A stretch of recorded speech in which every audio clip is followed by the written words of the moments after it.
Nothing can happen. I hope so. Yeah, that'll be good. Jeez, I washed my glasses, unbelievable. I washed mine today too. All right. I realized I was I think like, you can just go into looking around communications thumbprints. and discuss it and Stuck on. go from there. I gotta write myself a note. You need to listen to Hey, Jen. Oh, I'm sorry, correspondence. Wait a second, close. Yeah, I knew you meant somewhere, but. Yes, correspondence, course correct.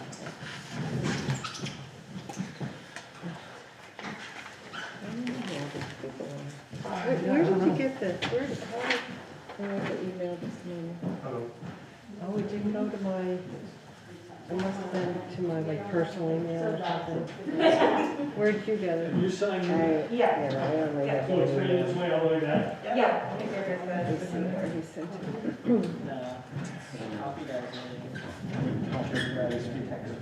I don't know. Oh, it came, it just came BCC to me, so I don't know how it's going to do it. That's really nice. Curtis. yeah, I did a heads up from him. He was wrestling, trying to understand if he could stay until March.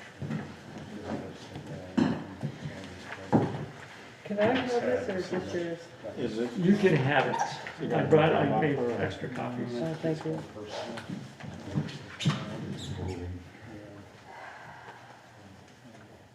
It's not somebody's job. Wow, and Mad at him for that. Yours?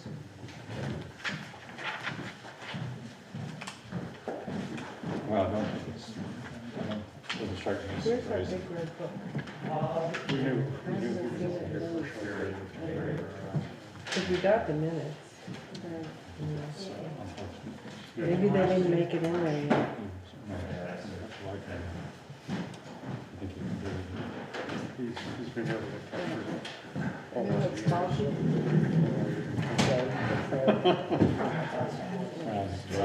Right. Love and carry. Right. Here, March and April. M-A-R-S-H. So goes it. So I think the question just now Did the minutes get in the red book? I'm waiting for Martin, they were locked in the safe, I'm sorry, so he was gonna open it up so we can, but I'm in there. might be politically we'll need to, advantageous. he's not here to next someone couple who's minutes, we'll elected, move it to him. Yeah. because that I think I hear give him. him a variance. I don't have anything in mind, anyone. Yes. Got it.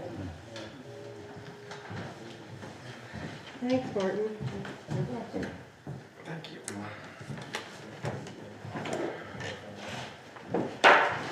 You too? Two.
Way back here.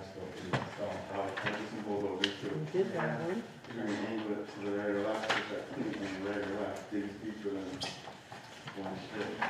That's just November 15th. I thought I gave him the other, do you have November 15th? Yeah, so December 6th and the 13th you have in front of you tonight to approve. Okay, so that's, So you need to sign, so you've already approved the 15th. yeah. And I think you also need to do the Town Highway 6. Also needs to be signed. You have approved both of those. Oh, okay. Okay. Yep. Town Highway 6 has been approved but not signed. I'm sorry, Town Highway 8. You're losing your How could I not? Let's put it out of my mind. You've never It's said like, it before. Town Highway 8 never existed.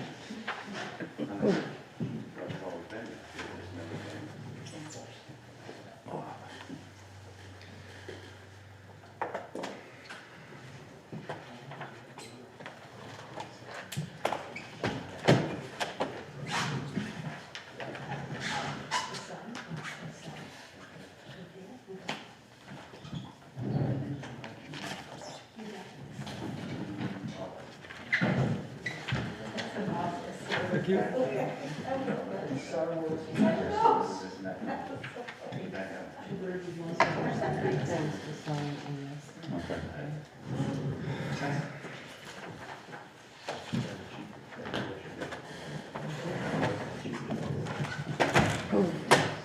Yes, we have Bobby and Rick, Sarah Bruce.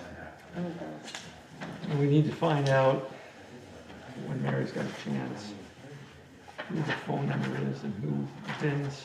I think we've had this person before. This one. Oh, we don't have that, no. Sorry. Then this one, then skip this one and then. Okay. We need to know the phone number. So there's one person calling in, we don't know who it is. We need them to identify themselves. And then we need, someone else is identified as Vin's education program. We need them to identify themselves. Okay. What's the phone number?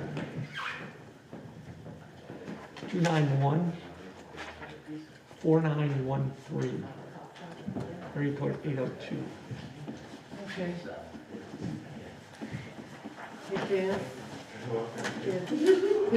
Could you ask the people on the phone, or are we not on yet? Are we not live yet? There's people in here, what's going on? There's somebody on there, 291, they just identified by their phone number? So the Vin's is Chris Collier. 1913, is that the number? Chris is a Conservation Commission member. Latimer. Who is it? Cheyenne Latimer. Oh, it's Cheyenne, okay. Okay, Cheyenne. What is the phone number? Thank you. Cheyenne and Chris Collier. Okay, we're all set.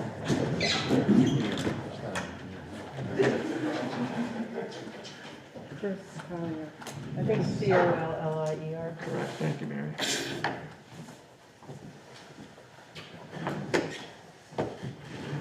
We're almost there.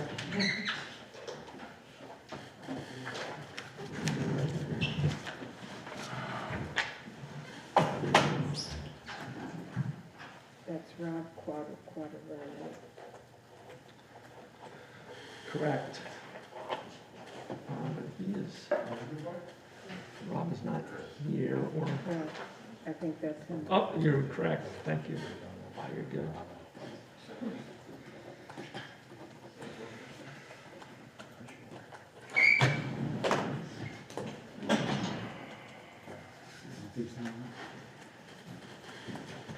Where was this? It's freezing. Ted? It's in the vault.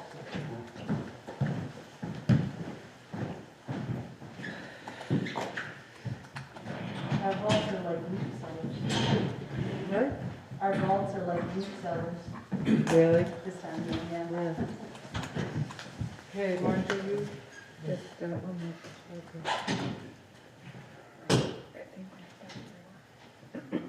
okay. So we'll call the meeting to order at 5:40 PM.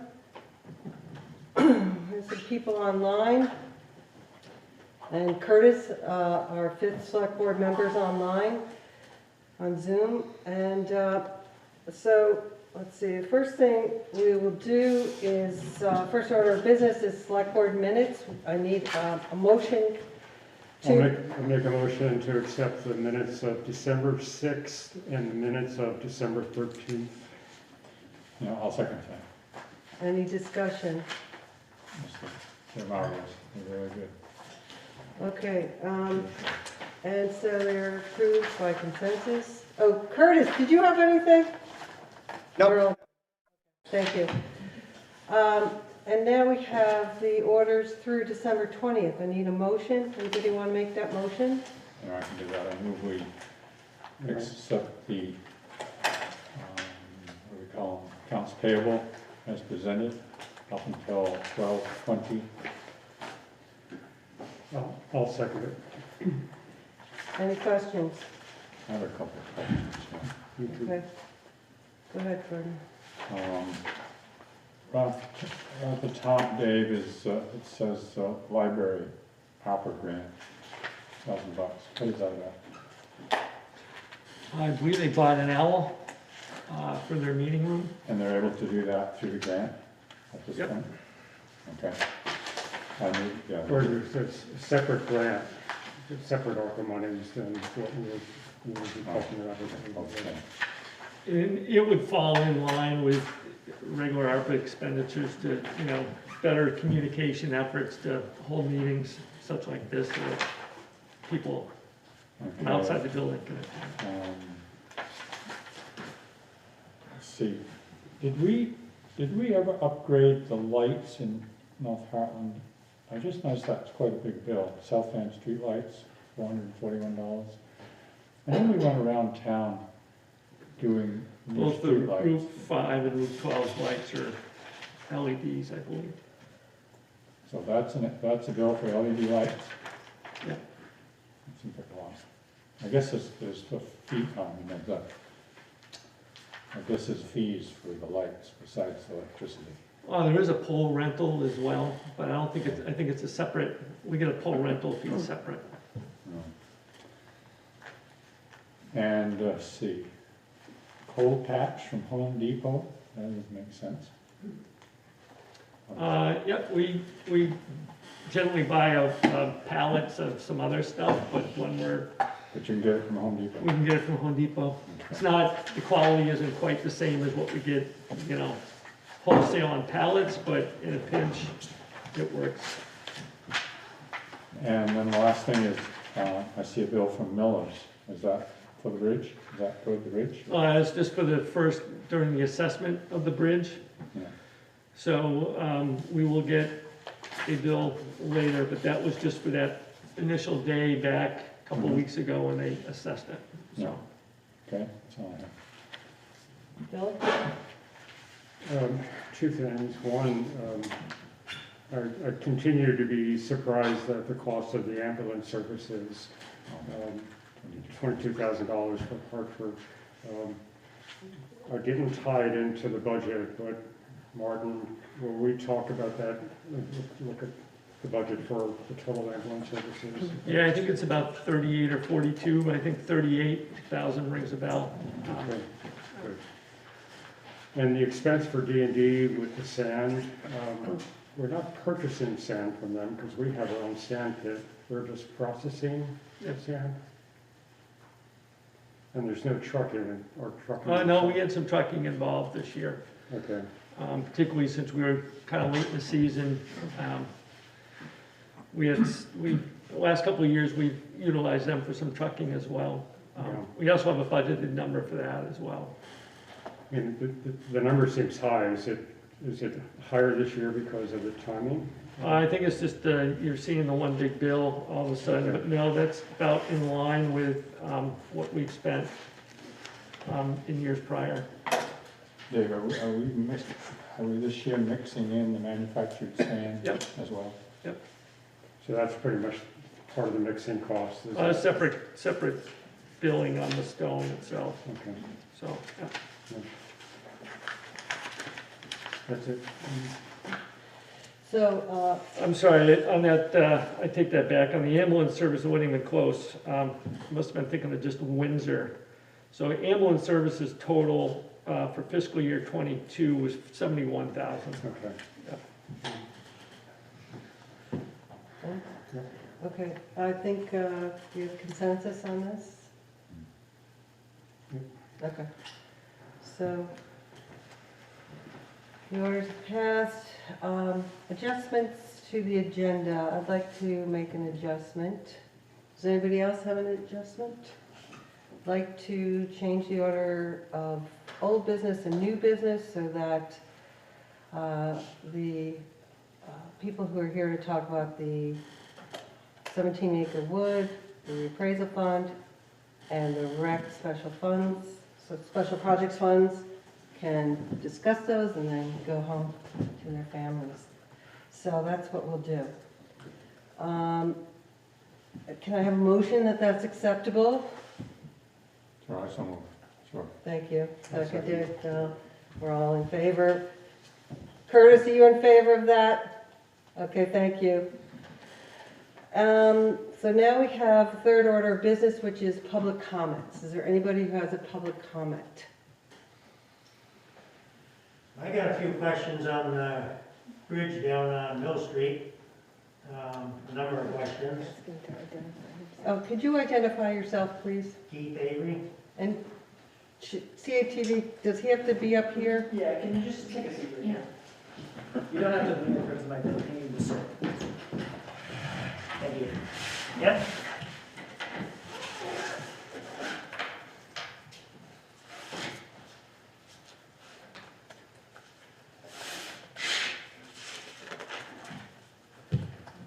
First question, I guess, is what is the weight limit on the first bridge? And that would be coming in from like the post office. I have a question for you first. Have you talked to the town manager about this? I have a number of times. And you're not satisfied with his? No, Okay, no. so that's why you've come to us. Okay, go Yeah. ahead. So does anybody know what the weight limit is on the first bridge? I know the second bridge is posted for 5 tons, which is 10,000 pounds. Does Mhm. anybody know what the weight limit is on the first? I personally do not know. 16,000 pounds. Okay, so 8 tons on that one there. So is that going to allow the town plow with the plow and the sander to be able to clear between the two bridges? So I've had plenty of chances to speak with Mr. Avery. I don't recall having a discussion on these items No, that you bring up wait, here I didn't tonight. ask you to So wait on the first bridge, no. I just, or the second question here, so I just want to clarify that you and I have never had this discussion. So this is a new question to me, and yes, we plan on plowing in between the two bridges with the buildings and grounds pickup truck. Okay. My second question is, and this question came about from talking with somebody with the state, is the town willing to write permits for overweight vehicles to cross the bridge? Because the way it was explained to me from the state is, it's left to the municipalities to write their own permits for that. So we can issue a permit for an overweight permit to travel the roads. However, we cannot issue an overweight permit for a bridge for you to ride or drive an overweight truck over a bridge such as this. So we can't write a permit saying, yep, 24,000 pounds is going to be okay. That's not something we can do or will do, and that is par for course. Mace Hill Road has a weight limit. Martinsville Bridge has a weight limit. So that's not, But You know, that's Martinsville not- Bridge isn't an issue with weight. What's You can that? Martinsville Bridge is not an issue with weight because you can access that from either side. So do you have another question? Yeah, but that, just so you know, that is not the same as what the state had explained to me. So I'll reach back out to the state on that to get clarification. Because my conversation with the state was exclusive to the bridge. And that was where they had said that permits can be written. I have the bridge inspections from 2009 on, and there was never any rating analysis done on the bridges to know what the true weight of the bridges can hold. why would there never have been any analysis done? And part two, that would be, how did you come up with a 5-ton limit? I believe that there was at one point on the second bridge with the 10,000-pound weight limit. The first one is, regardless, my understanding, talking with the state of Vermont recently, is you can't get a rating over 16,000 pounds on a covered bridge. Okay. I'll double check with them on that then. On the gate by my house, you had said, you know, just wrap the chain or whatever, but is that middle gate gonna be locked also? So you and I did have a discussion on this, and I clearly articulated to you that that's a town legal road. I understand that you may have an Act 250 permit that asks you to lock that gate, but it is a town legal trail.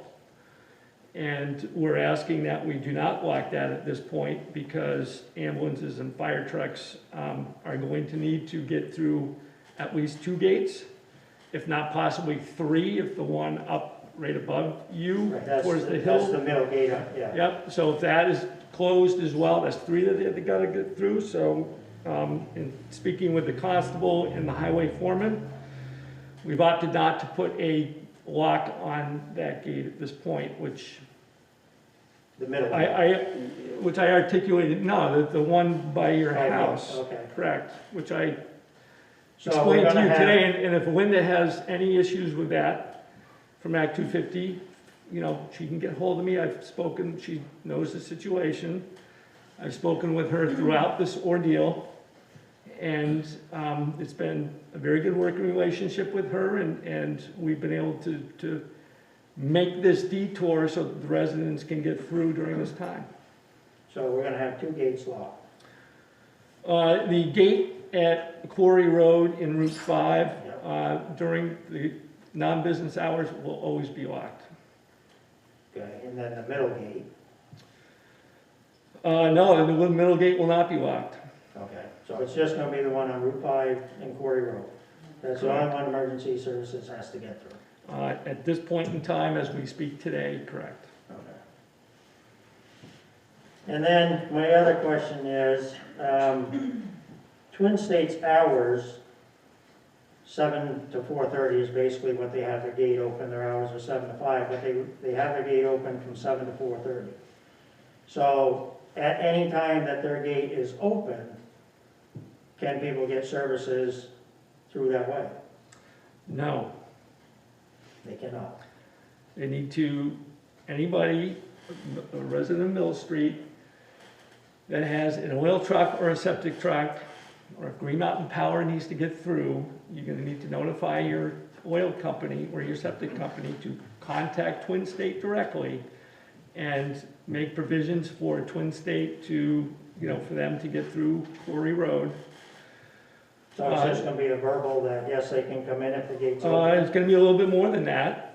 You know, they're not always open, and sometimes they close, particularly in the wintertime and springtime. December And, 24th, they And close. that's gonna need to be something that's arranged between the company and Twin State. Twin State has made it absolutely clear to me that they are a private road, that they do not want a marked detour directing traffic through Quarry Road. And they have put this in writing, and they've verbalized this to me Well, we're endlessly. not asking for a marked detour. That's not what we're asking for. We're just asking If to, it's for your oil company or septic company, you or they will need to call Twin State to make provisions for them to get through, to ensure that they can get through to Mill Street appropriately. and Twin State has relayed that information to you, that they're gonna play gatekeeper for however many oil companies, or UPS, or FedEx, or, I'm familiar with UPS and FedEx being able to navigate 10,000-pound bridges, so that's something that I expect them to do. okay, because the one that delivers to us has admitted over and over, he's over 10,000 pounds anytime he comes in. So he's been coming in through the back way. So, We've already got oil companies that won't deliver to us Exactly. because of this issue. Irving will not come in. That's one company that has flat out said they will not service anybody on the road. We lost Ted. I run a business out of there, and now I can't even give garbage pickup. Well, I think what's a problem here is that these bridges were built for much less heavy vehicles, right? And as the decades have gone on, our vehicles have gotten much heavier. The bridge now, these bridges are historical. I don't know if the state would let us build something to accommodate the current weights of current vehicles. Then that's gonna affect our livelihood, because we I know. heating fuel, how are we supposed to get it in there safely if the alternative is either get in touch with Twin State Sand and Gravel, or somebody sneaks across, which Right. you're gonna get a fine for. Right, And so many of them have done that. I mean, I hear your frustration, but I don't know what kind of solution that we actually could come up with. But that's part of the frustration is that this was announced, there was a problem with the bridge. The bridge was gonna be looked at, okay? There's gonna be an assessment, and then from that assessment was gonna be what's gonna take place to fix that, okay? And, which was communicated, I mean, we were kept in the loop as far as, you know, hey, assessment was done, this is what's showing the problem, this and this. But my question all along has been, well, what's the long-term solution gonna be? And it's always the same thing, we don't know. We don't know. I mean, you can't come up with one, we can't come up with one, I don't think the state has one, we don't know. I mean, So there's, it's just too bad, so sorry for no, whoever lives there. I don't think that's the attitude at all. I think the attitude is, we don't know, we will try anything, but right now, But what have you tried, I guess is one of, is the well, question. didn't this just happen? And we're now trying to get it fixed?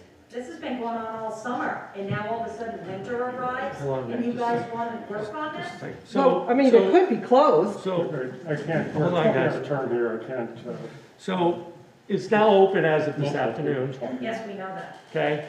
But there is no, I'll be honest, I'm gonna be straightforward, I'm gonna tell you the truth. There really is no long-term solution to something other than that bridge. Well, maybe the town can haul our oil and propane in for us. As I said, an oil truck or a propane truck can contact, you or the company can contact Twin State. Twin State will make provisions for that, and they can get through. Twin State Twin has State already is told closed us on once. December 24th until May 1st. So what do we do during those winter months? I've been told that if you call on a Sunday, you're not gonna get anybody. If you call on a Saturday, you're not gonna get anybody. But if you get in the office, they will make provisions. They do have an operations guy that is there throughout the winter and throughout the summer that maintains the site. I've been told septic trucks and oil trucks, Green Mountain Power trucks, I'm sorry, Keith, I have not been told a weekly garbage truck.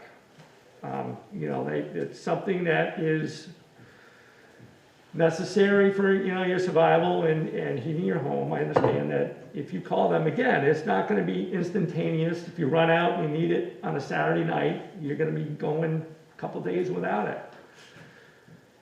You can't put another bridge, you got the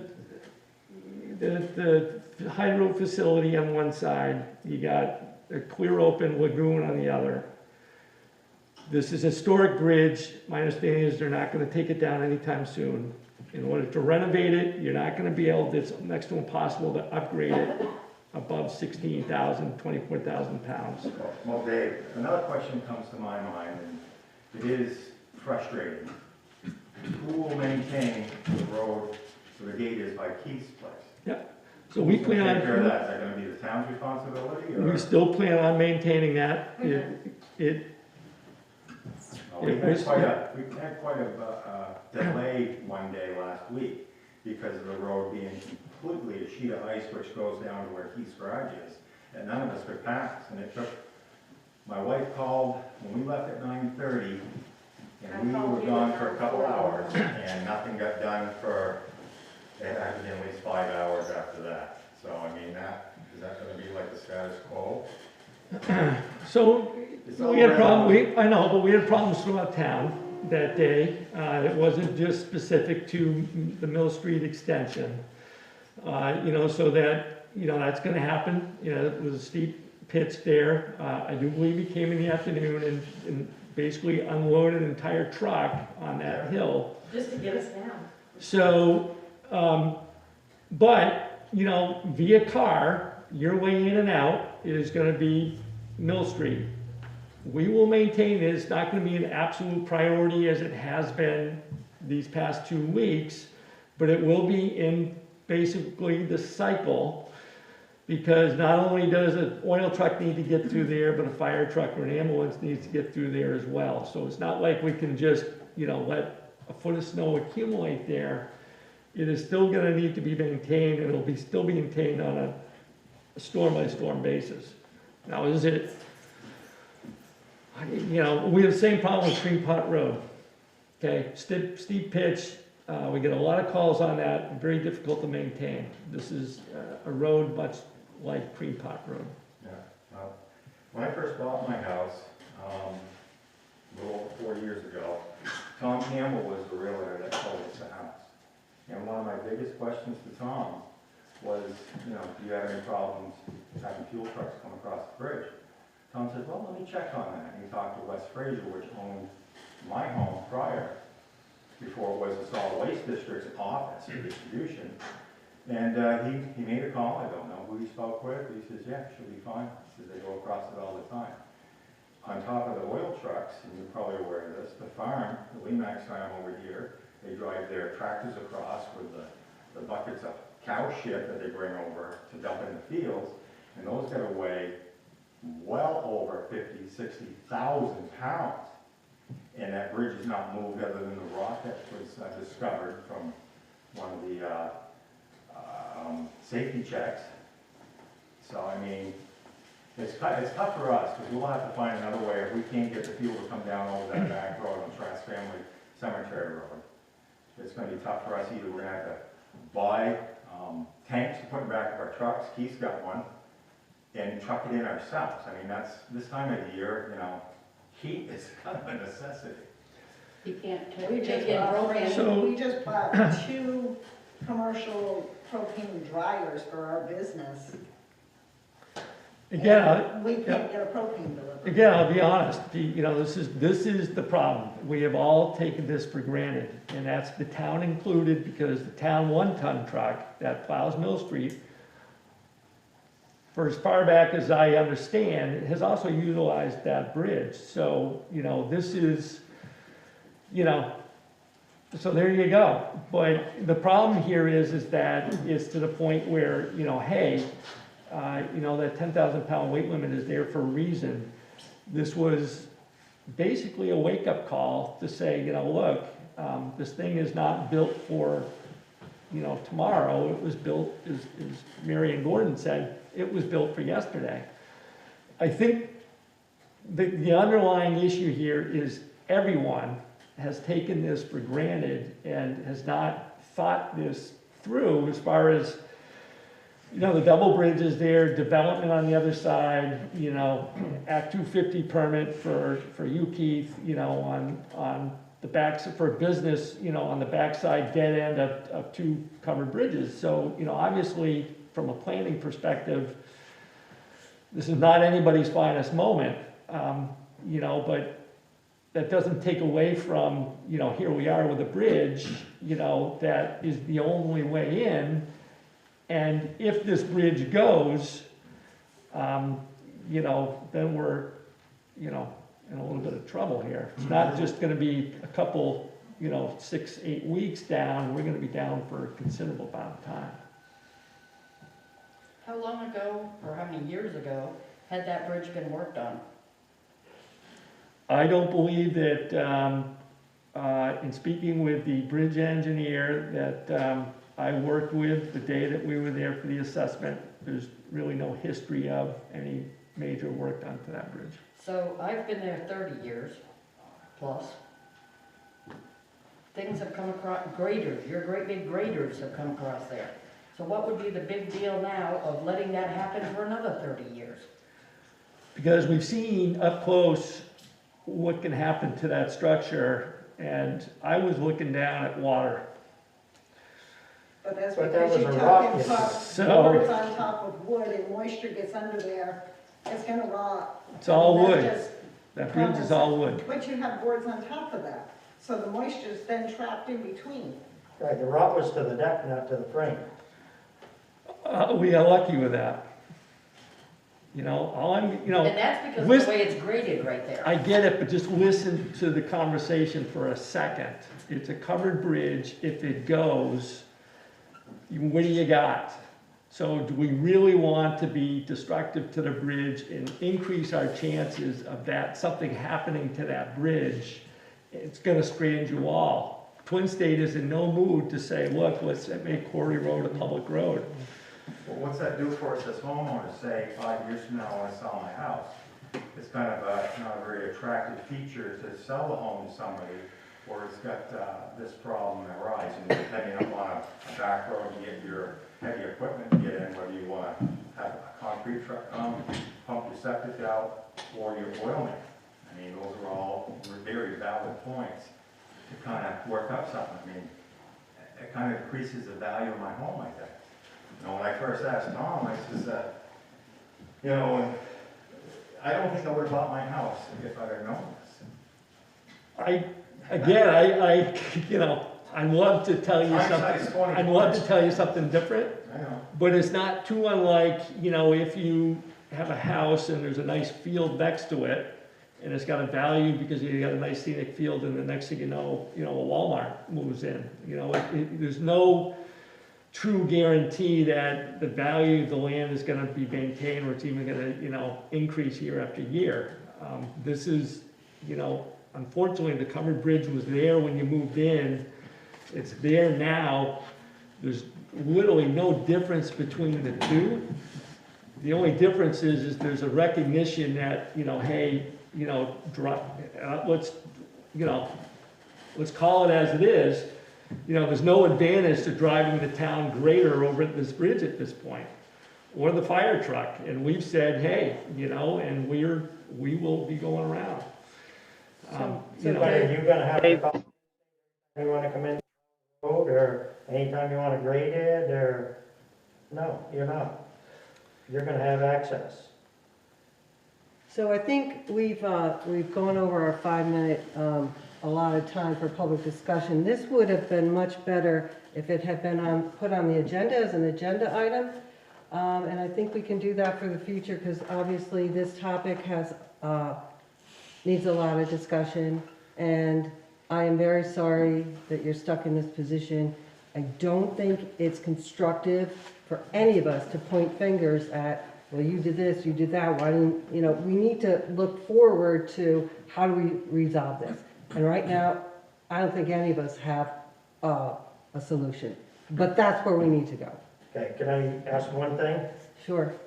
Can whoever from the board, Dave, whoever, you've been in contact with the residents on the street anyway with updates. Can everybody get a contact number for Twin State other than the office? Because when you call the office, you would give me, what was his name? You'd give me a name and number before. Blanchard was the last name, I think. And he was very easy to deal with.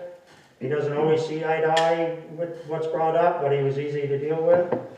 If you could resend that, so people have somebody. Because you call the office, and half the time, the girl that answers, anytime I call there, is what's this pertaining to? And you tell her the bridge on Mill Street, and she'll just tell you that nobody's available.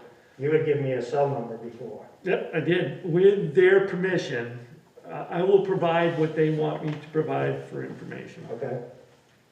So you'll check on that, see what information you can give out for contact.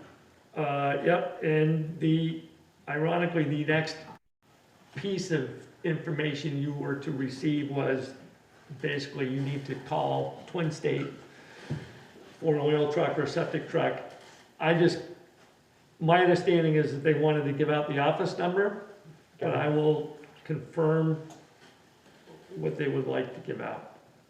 And that's, unfortunately, that's what I'll need And to who give we're out. supposed to talk to would be nice. Well, that's what he's saying, you're gonna, if it's just the office, you're gonna call the office and they're gonna put you in touch with whoever they want to talk to.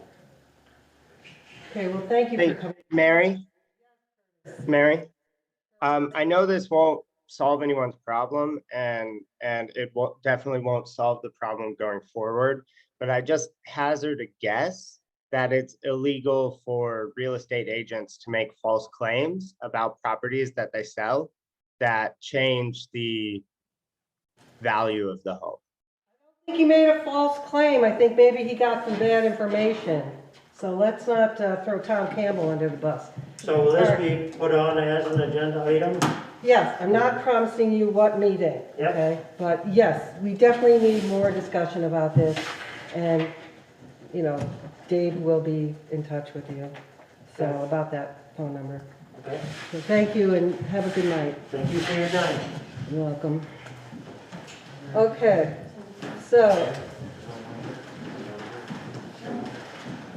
we are now moving to new business, which is the Hartland Elementary School 17 acre wood trail project.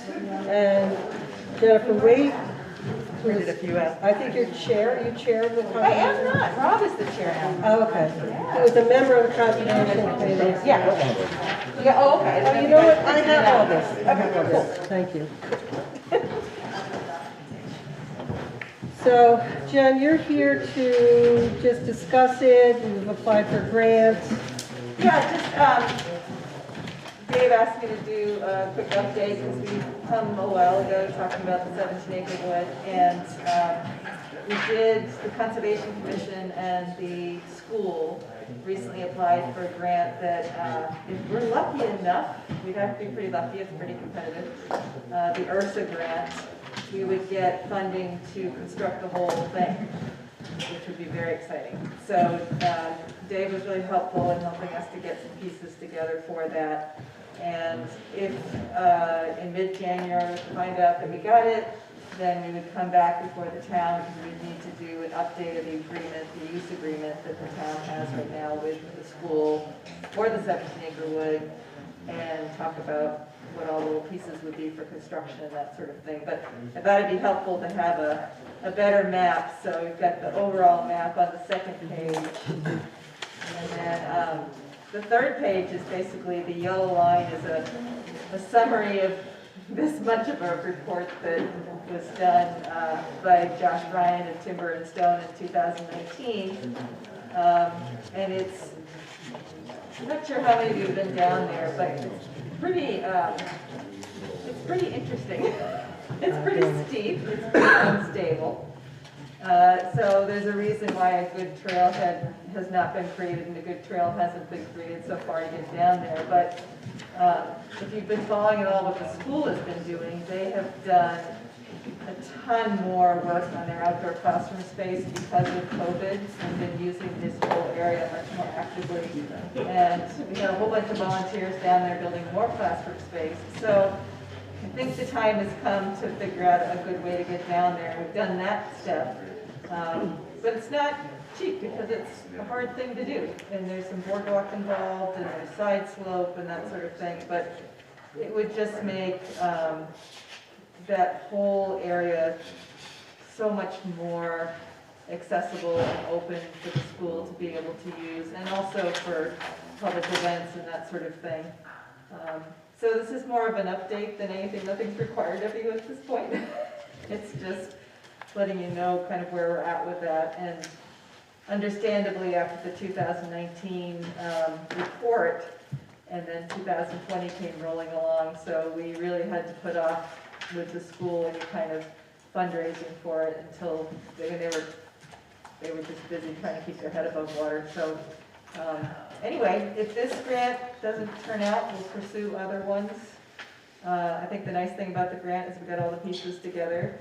The great thing about the school is they're incredibly enthusiastic about this and using it as much as they can at this point. They could use it a lot more if we had this trail.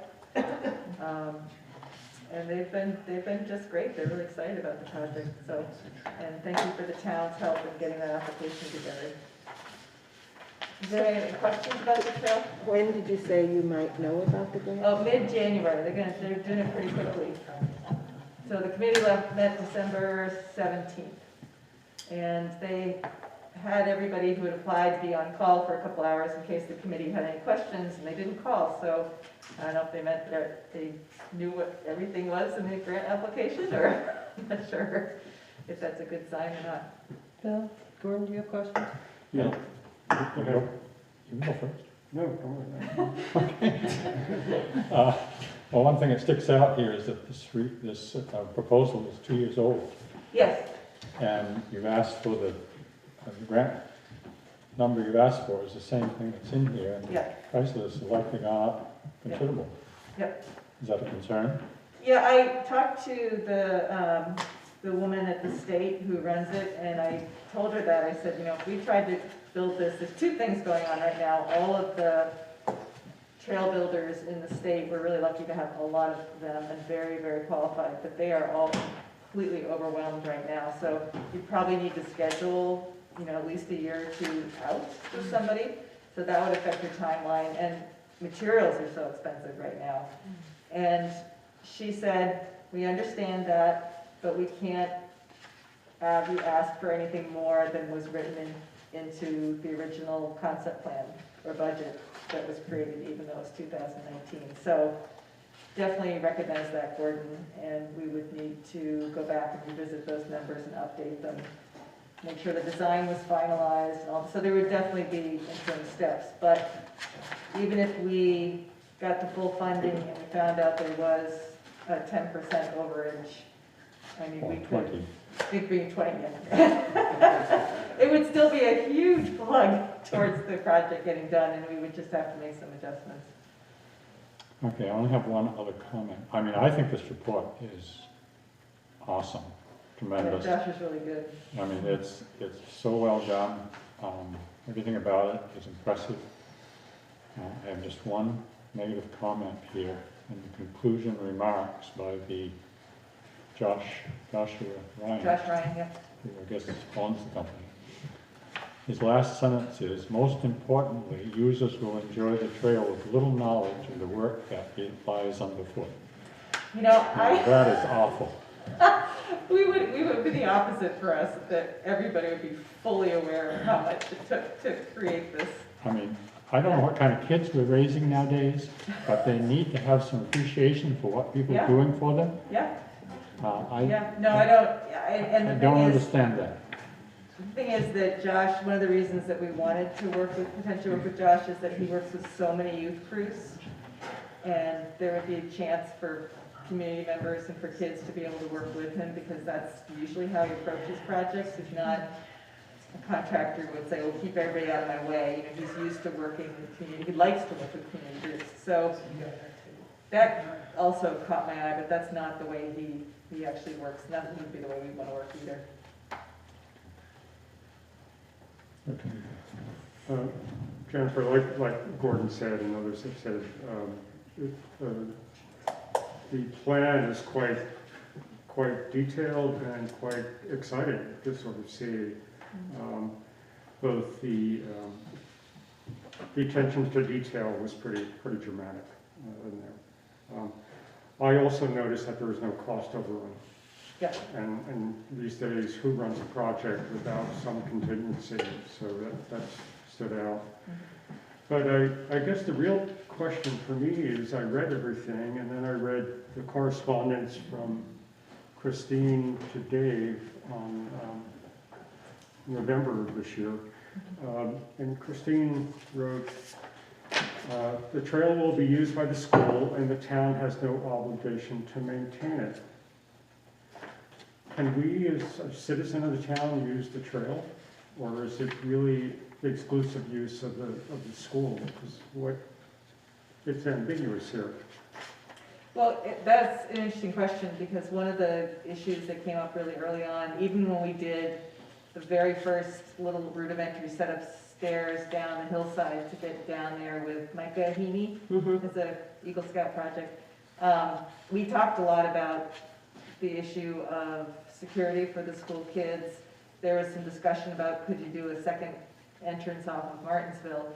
And it was really decided by the committee at the school at that point, parents, teachers, principal, that it would be a model of when school was in session and when activities were happening there, that the school was sponsoring, it would be school use, but there would be opportunities for the public, which the Nature Club, I mean, folks, on the weekends or non-school times to be able to access the 17-acre wood. It's a really important question because they thought really long and hard about that, and they were feeling pretty strongly that when kids are down there and it's during school time, that it would be school use for their safety and for their being able to sort of control the use of the site. Right. But other than that, there would be public use. Sure. I mean, what a good problem if it's built and people use it. And I can think of people wanting to use it. I mean, there's a picture of a mountain biker, and I assume Martin on his lunch break would be riding around down there. Waving to the kids. I'll get him a little bill for his handlebars to get out of the way. So I find that is still ambiguous in your answer, your hedging, and I think we need to clarify that. Yeah, and I would hate to have something yeah. built, Yep. this great grant, be given by the state, and then to say, sorry, you can't use it Monday through Friday, and not Saturday because we're having a special activity. Mm-hmm. So, It's a really important discussion point. okay. Thanks for all the work. Curtis, do you have anything? No, it was a super impressive proposal. I learned a lot. I feel like I could take a hack at a trail now after studying it. But no, it would be wonderful if it happened. In line with what Phil said, I imagine it would be like a lot of school facilities that are available when they're not in use, like playgrounds or things like that as well. So I imagine that's a discussion that can be had pretty easily, or I would hope that's the case. But no, it looked really great, and it would be wonderful if it happened. So I think I was under the impression that because it is town property, that the public would use it. I can't see why we wouldn't. Now, I can totally understand what you're talking about, not during school hours, blah, blah, blah. All summer, weekends. Yeah. So I have a couple other things. How many classrooms or grades use that? Mostly, it's a lot of the younger grades. They have a Wednesday in the Woods program, but that was one of the things that they really wanted to expand, is to have the upper grades use that as a sort of scientific research opportunity more. Both things that are going on down in the outdoor classroom area, but also just because, I mean, all the things that made it undevelopable and why it was gifted to the town, that it's steep, that it's wet, that it's varied terrain, that there's wetlands there, that sort of thing. All those things make it an amazing outdoor ecosystem for kids to be able to use without a bus travel fee, which is really awesome. So they're definitely wanting to expand it, and one of the things that Christine talked a lot about is not really being able to push that kind of educational expansion without having a better access, both for the teachers and for kids. And she said, we can get down there, but it's not really an equitable experience. So how much money is in the grant total, and do you have to come up, or does does somebody have to come up with a match? Yeah, well, that's the amazing thing about this grant, no. But it's $171,000, which is what was in the Right, but what's the grant total originally. pot? Oh, that's a good question. I know there are 57 to 59 communities or organizations that were asked to put in final applications. Boy, I'd have to look up the numbers. It was probably 5 times as many that asked that is available in terms of the funding. And right now, it looks like it's one-time funding, but there's certainly demand, so maybe they'd be able to do it again. Okay, that's it for me. I think it's great. Martha has no questions? Jennifer, you were talking about the URSA, the Yeah. RSA, but Yeah. there's also reference to the Wellborn Ecology Grant. So the Wellborn grant was a small grant of about $3,700 that paid for Josh Ryan to do that design plan and the cost estimate. Great. So I have one more question for Jen. When this is done, if this comes to pass, a child in a wheelchair is going to be able to go out the back of the school and over to the edge of the bank and go right down there on this path. I have to Yeah. rephrase that And, part, not over the edge of the bank, but. well, No, they'll be gently making their way. Like, "Ah." and get back up again. Yes. It talks a lot about the Getting down grade into and that. how far you can go without a rest and stuff, and I assume Yeah. you're referring to a wheelchair. Yes, and Well, you know, they the don't thing say is so. that everyone uses the term universal accessibility now because everybody during their lifetime is gonna have Sooner or later. something that happens. Maybe you just have a bad knee for a while, or maybe you're with a young child in a stroller, or you're with an older parent, or, I mean, everybody at some point needs better access to a facility. So the nice thing about it is it meets all those. And so the terms now are less wheelchair accessibility, more universal accessibility. But yes, it meets there's outdoor accessibility guidelines that are created with the cooperation of a lot of different leading groups, and this plus the government came out with guidelines in 2016, I think, that everybody has been using. And it has all those, it's width, it's slope, it's the surfacing, special kind of surfacing, but not paved, it doesn't have to be paved, that was a wonderful thing. If there's a certain drop-off distance, there needs to be railing, cross slope, down slope, all those kinds of things are all taken into account. Can I ask, slightly off topic here, but Rob talked about the exciting project of the signage for Katy Brook first and some of the other trails. I was wondering where things stood. Did you have a logo and so on? Well, on the front there, that little 17-acre wood, that was, so we had a design contest with the 8th graders a couple years ago. Yeah. And the winning design got turned by a graphic designer into that logo there for the 17-acre wood. Oh, here, here. On the front page, the green one. So who did this? I can't remember the kid's name. An 8th grader? Yeah. Wow. Well, so he did the original design, and then we had a graphic artist to make it more of a printable logo kind of thing. But that was a lot of fun. Great. Yeah. Did you already answer the question of who paid for this? The Wellborn grant, Of the world? yep, You so did. it was about $3,750, I think, $3,700, something like that. So this would be the logo, and you would just substitute the name? So it says Town of Hartland 17-acre wood trail, and it could probably say 17-acre wood accessible trail, or Right, okay. we actually have we produced some of these nice metal signs through Voss Sign. And it's just a design, so you can make it any way Okay. you'd like. Well, there had been some talk of having a logo that would be the same logo for all the trails. Okay. And this predated that discussion. Okay. I But won't yeah, go- that I don't is, need to go off on it. that is going forward. Good. Well, on behalf of everyone here, I want to thank you so much for your work, because this is so impressive and will make a real difference to a lot of people. And it's not often that a volunteer will do all this. So thank you so much, Jen. Oh, you're It welcome. means a lot. It's exciting. Yeah, I hope you get it. Yeah, I'll let you know. If we don't, we'll go for something else. Okay, that's terrific. Thank you. Thanks, everybody, for your time. Have a good night. You too. Okay, next on the agenda is the reappraisal fund with our esteemed colleague Stacy Bradley. Good evening. Good evening.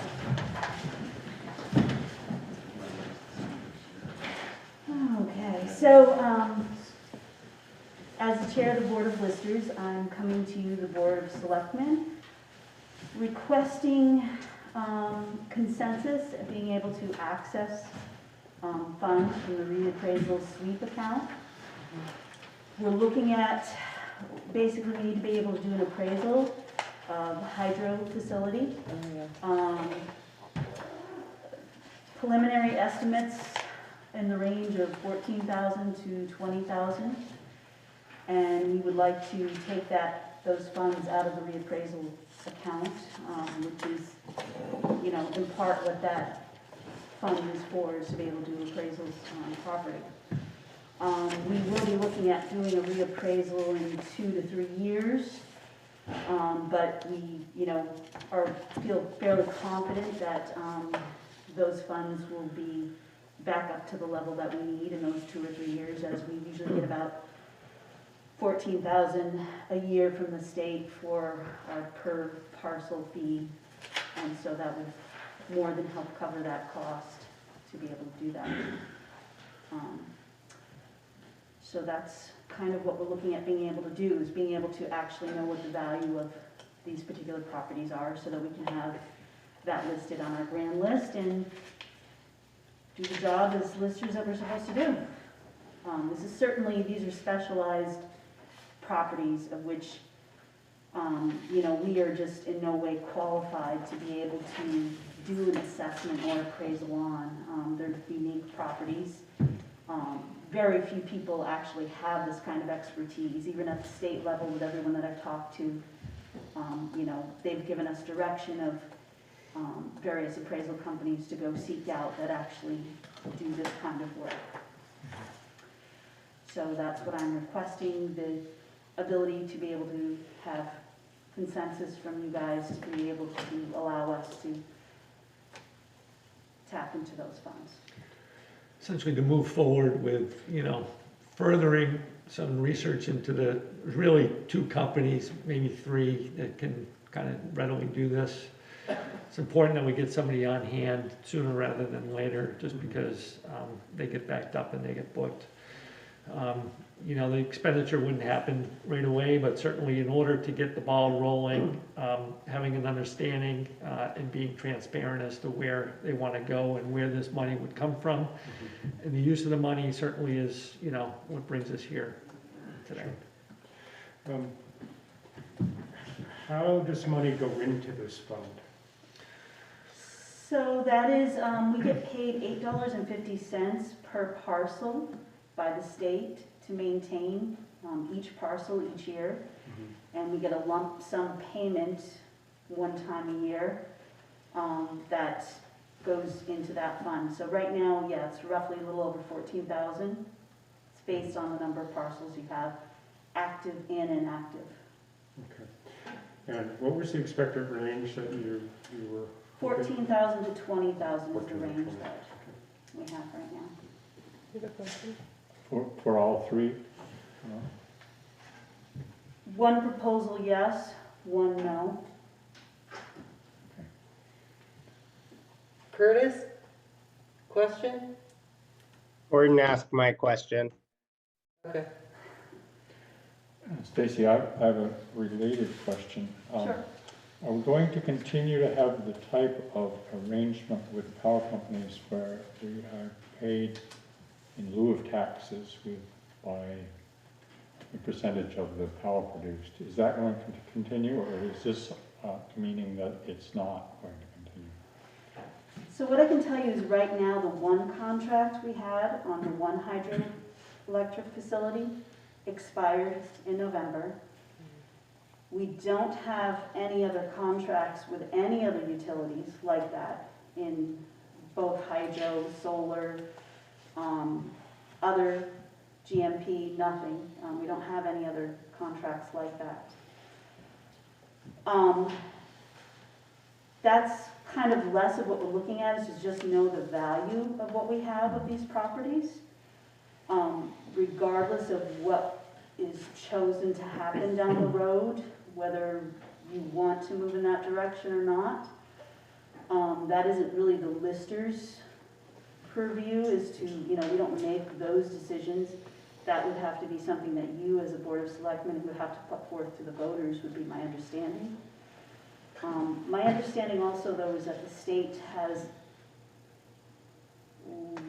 you know, has the only authority to be able to authorize agreements that involve education portion of property taxes. And my understanding also is that they are not inclined to give permission to permit that to occur. But, you know, those are not definites.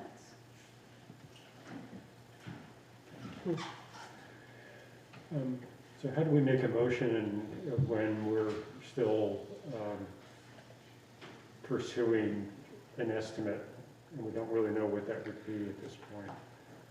Can we just? So I think that what you're allowing is, you know, upwards to, I would give a little bit of a cushion, say $22,000 to That's be, what I thought. to be utilized out of the reappraisal fund for the purposes of reassessing the North Hartland Dam, or possibly all three. So it's not definite that it's all free? Depends how much proposal we choose.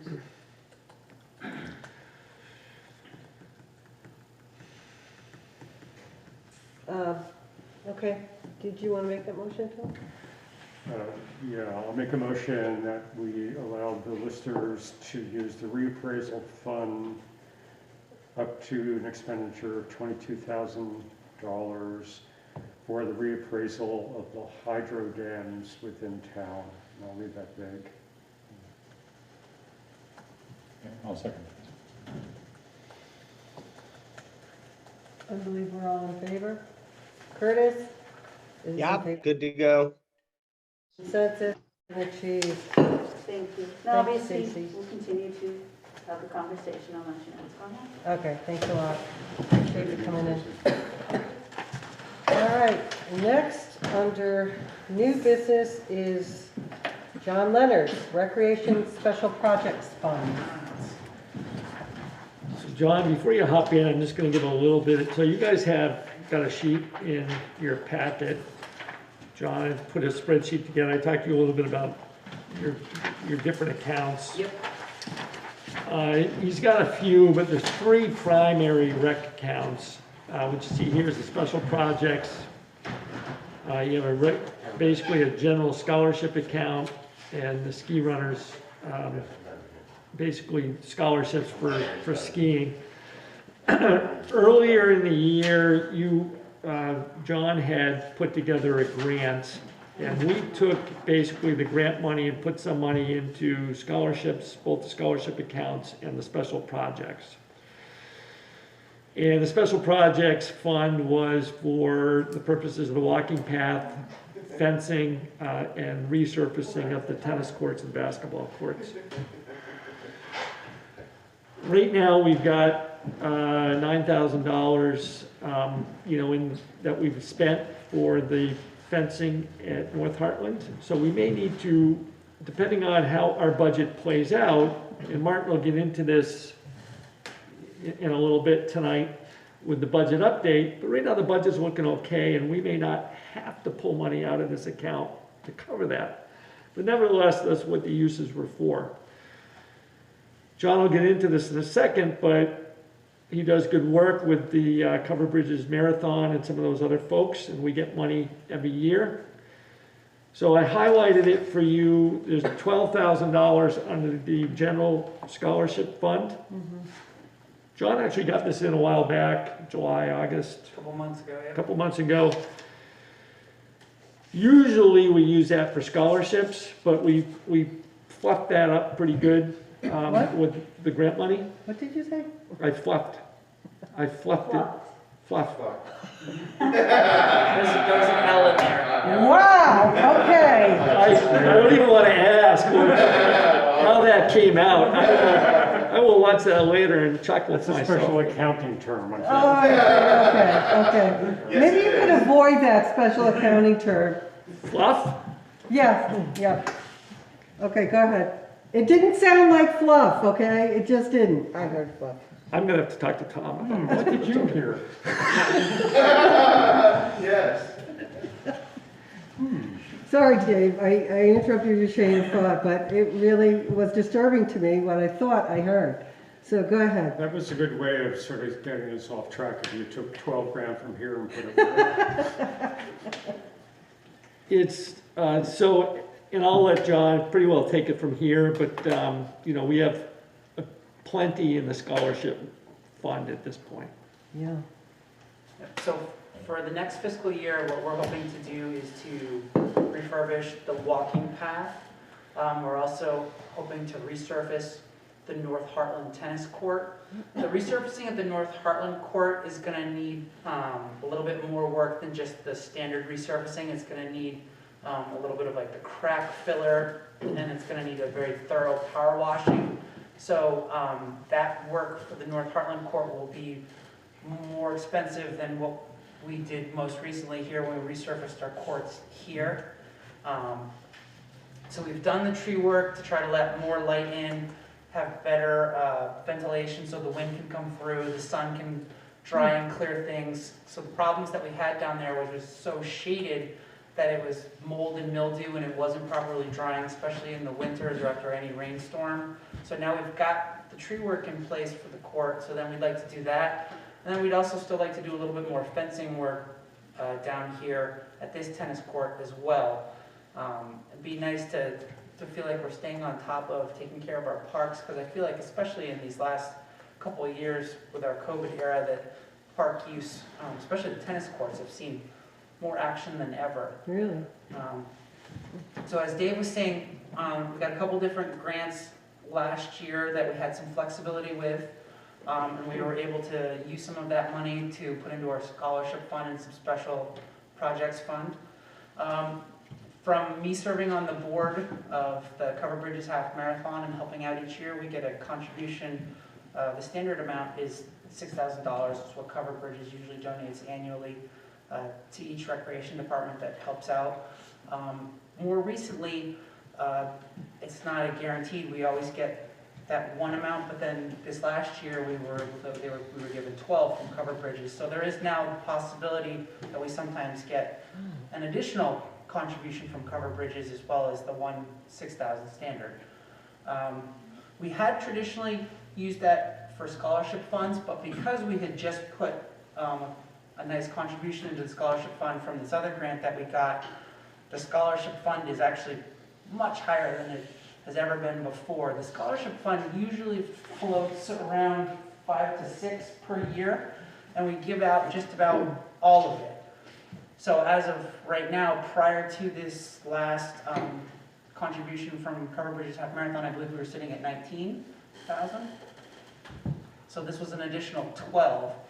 So 5 to 6 is usually what we pass out in scholarships. And in previous years, we've basically been emptying the scholarship fund each year. Then we get the next contribution for the next year's worth of scholarships. So within that rate, we're still sitting on a few years worth of scholarship funds, even if we do make this transfer as well.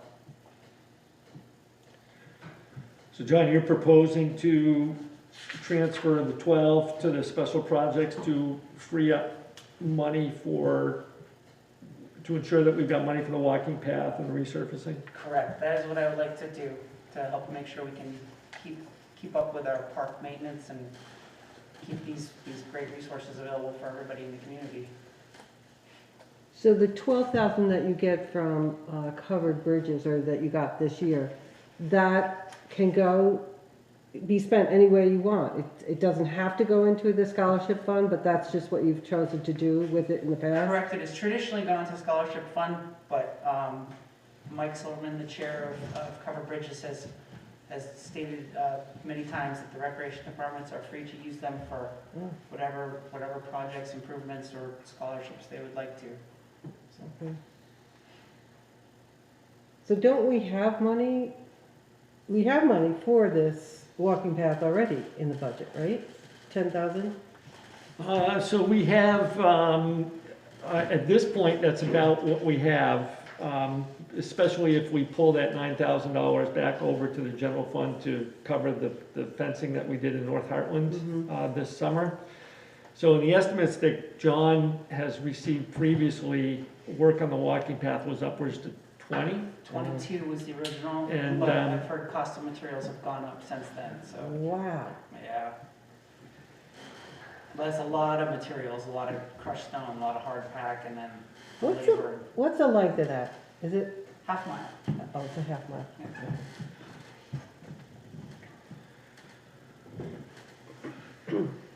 And we'd like to do all three, the walking path, the resurfacing, and the North Hartland tennis court. And some of the fencing at the tennis court here at Foster Meadows field as well.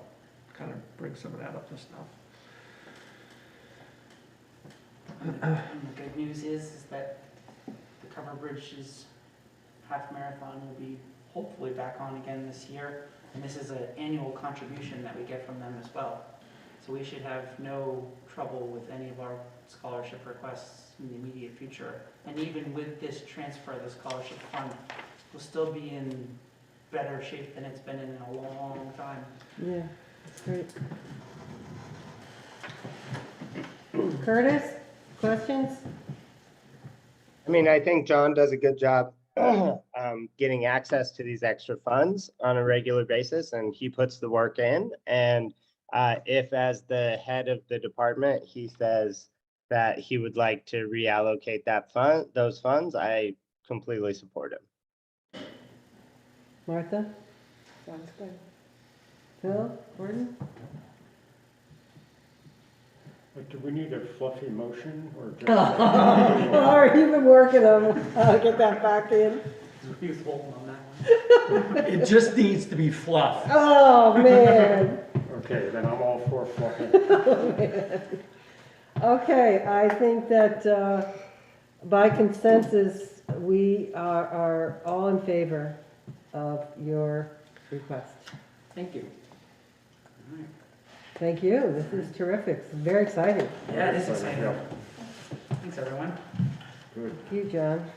Have a good holiday. John. Yes. Yes. Well. All right, so that is all of our new business. We are now on to old business. Number one is the American Rescue Plan Act Committee, the ARPA Committee outline. And we have a template or description of some towns. And that looks pretty good. They're a couple months ahead of us at least. Maybe 3 by the time we get to this. Where did that come from? Is that from the root? So this was a template from Sarah Raitt over at Two Rivers. When she was here, she said that she'd send that over, Yeah, and she does that. that's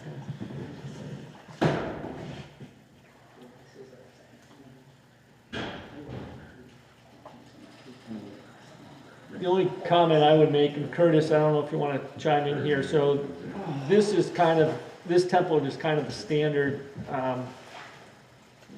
format for maybe forming a committee. My understanding is, I think what Curtis kind of had in mind, Curtis, again, correct me if I'm wrong, is kind of looking for those that are enthusiastic about being part of the committee. So I think that, that's where some of this discussion has happened prior. So, there's a little bit of a different, a lot of it's similar kind of stuff for a committee, and then, the language pertaining to, what I think you guys had in mind, and where you were going, and just some of this language, a tweak would be necessary. I won't say, there's a distinctly different word than fluff, so I'll say tweak. Man. Okay, we've beaten that horse to death. All right. So, Okay. all right, so what do we need now tonight? We need to just talk about writing this for us, for Hartland. Adapting this to Hartland's needs. I guess that would be Yep. the way to go. And I imagine, Phil, that you would like some input on this.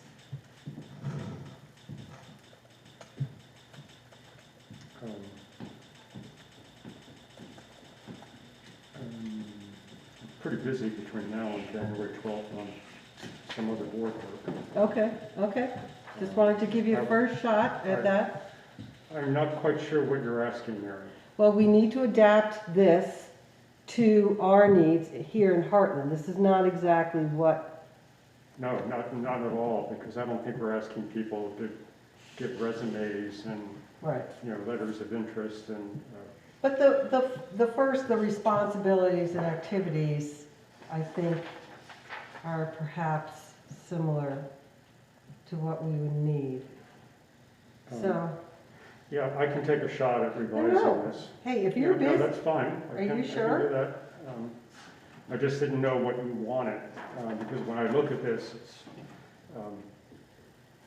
I think there's maybe 4 or 5 bullet points that fit everything. yeah, else that's yeah, a yeah, little yeah, different. yeah. But it's a good place to start, I think. Yep, So if you, I don't want to push you on this if you have, but you've been very interested in the Arbor Committee, and Right. so that's where I'm coming from. sure. By when? Well, I guess the sooner the better. January 3rd, Yeah, how about January 3rd? the packet goes out like, let's see, the 25th, 26th, 27th, like the 29th. Are we going, do we have a meeting between now and No, no, please God. This is our marathon month. Okay, I have a feeling this feels a little bit like seat of the pants here. Yeah, I'll take a shot, and who Okay. else will I work with? Okay. Phil, you can check in with me. I think that you're right. I don't think this needs to be, exorbitant. I think that, as Mary pointed out, the key parts here, the responsibilities and activities, Right. is because once you get 10 screaming people enthusiastic to be involved in this, what are you gonna, what do you want them to work on? Right. And, I think that those 5 or 6 bullet points are pretty key. I think that the other stuff can kind of be described, and then if, as Gordon's point, if it doesn't materialize, I think that after the second meeting, you can always come back to something like this. Yeah, But, knowing that you're trying to get a group of people that are involved and, those bullet points, I think that's, I don't think anything more than that really is needed. sure. Phil, I think you should send it around to the full board. Yeah. Send it to everyone. Yeah, Not okay, just Dave. Yeah. So we can, okay. somebody may have a suggestion. Yeah. Yeah, I'll have it to you by soon. Tomorrow? Sunday morning, the 26th, Phil, okay, at 7:30, I'm gonna be waiting for it. That's right. I can already see the really nice bottle of scotch coming up in that. Gordon?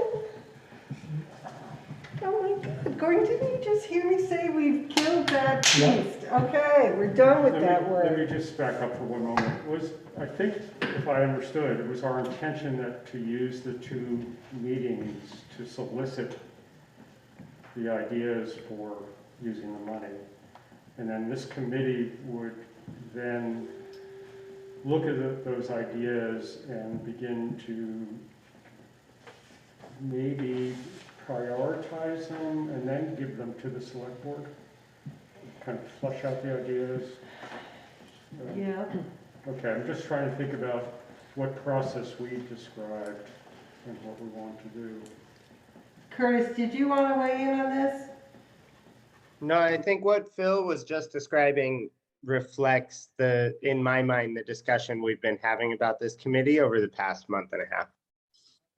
Okay, good. And we'll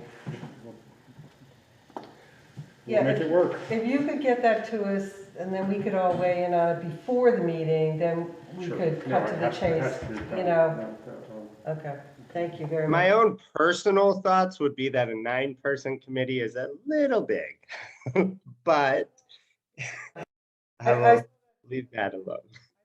Did have that other, what committee was that? I think it did have the MTBE 21. one. Oh, Well, the road committee was 2 select board, planning commission, 2 planning commission members and 2 at large. so Gordon was saying the And the town manager. MTBE, I thought the 21 Route 12 house was, that committee was pretty big. was it? Seems like that, I remember. Yeah. Well, I mean, a lot of people wanted to talk about that. Well, my thought is, with $1 million, it would be okay to have 9 committee members, you know? Yeah. But I think that the key part is to work out under membership, the first 4 bullets. You know, is that what we want? But again, we can create something and start a dialogue. Great, thank you very much. Okay, so we're moving forward. Now we are on the fiscal year budget discussion. Make sure I know which fiscal year we're talking about. Okay.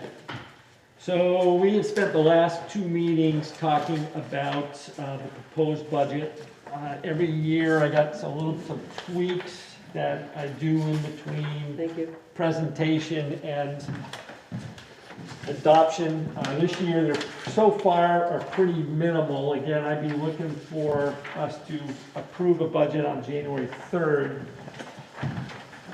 This just highlights some changes that I've made to the documents that everybody should have, and if you need more, I've got them right here. I haven't changed those documents. I mean, I've changed mine, but the documents that you've got, what I've done is just simply put this together and said, hey, you know, I made some minor changes here to the general fund. I had to add a little bit amount to the administration health insurance. We just did the math wrong. The VLCT dues came in, they were $145 more than I originally budgeted. There was kind of a typo on the clerk's dog expenses, meant to be $850 instead of $500. So those changes only amount to $681 addition to the general fund. In return, I was able to subtract a little bit of budgeted money, $200 from the Energy Committee, making that $1,800 from 2000. The Woodstock Job Bank is not soliciting an appropriation this year, so I was able to back that out. So really between what I presented to you December 6th and today, there's simply a difference of $181 in expenses. And there was so far has been no changes to the highway fund at this point. The most notable change I made, and I hinted in my discussion that I may do this, is I did lower an estimated amount for revenue for the town clerk's election expense.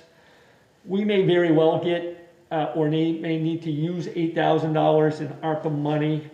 But the expenses, the revenue and the expenses need to kind of coincide, and they don't. I budgeted a little bit more revenue than Brian budgeted in expenses. So I simply kind of lowered the revenue side to match what he has for anticipated expenses. And if his expenses are, end up being more, then we're just gonna, I should rephrase that.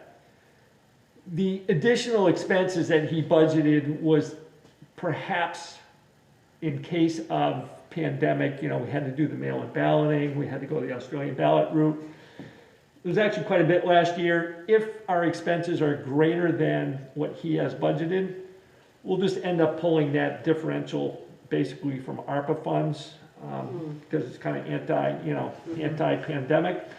So the revenues would go up, would correspond to his increases in expenses. So I just brought the revenue, the anticipated revenue down to kind of coincide with what he's budgeted, just so that, if his expenses go up, the revenue will go up and vice versa.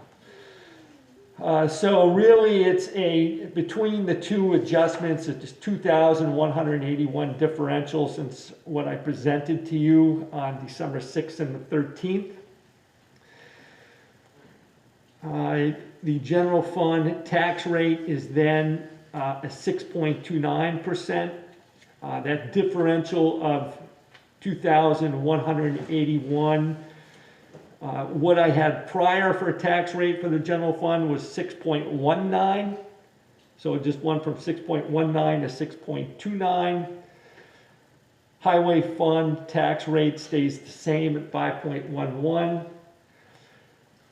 Again, the increases in expenses is, the percentage increase is not as high as the tax rate, and that's simply because the expenses in this case have risen more than what our revenues are. Therefore, the amount that we need to raise in taxes is a little bit higher. That's why the tax rate increase is higher than the actual expense increase. The total tax rate with these adjustments is 5.56%. Prior to me making these adjustments, it was 5.49%. So small tweaks. The changes I made are not quite as much as I made sometimes in between presentations as the last couple of years, but nevertheless, wanted to bring this to your attention, and going into next meeting, I would print out the full budget for you to see. At this point, it's just the cover sheet. So Dave, when you say add under revenues, current taxes, so that's more current, I didn't understand your explanation. So what you see is so the total expenses for the general fund and highway fund combined is an increase over last year of 5.18%. Okay? If you look at the very bottom line, it says total tax rate. That's an increase of 5.56%. So that number is bigger than the actual budgetary increase. So people sometimes think that it should correlate exactly, like, okay, your budget went up 5.18%, your tax rate should be going up 5.18%. The revenues did not increase. So your revenues, other than the taxes that you get from the public, those increase less than 5.18%. So let's just say your other revenues increased only 5%. In order to get to a 5.16 or 5.18% increase total, you need to make up that extra revenue somewhere. In our case, you make it up from the taxpayers. So we have to ask the taxpayers for 5.5, I took my glasses off, 5.56 to make up, to get to the 5.18. Does that make kind of a roundabout way to get there? But it's simply because your non-tax revenue did not increase proportionately with your expenses in your budgets.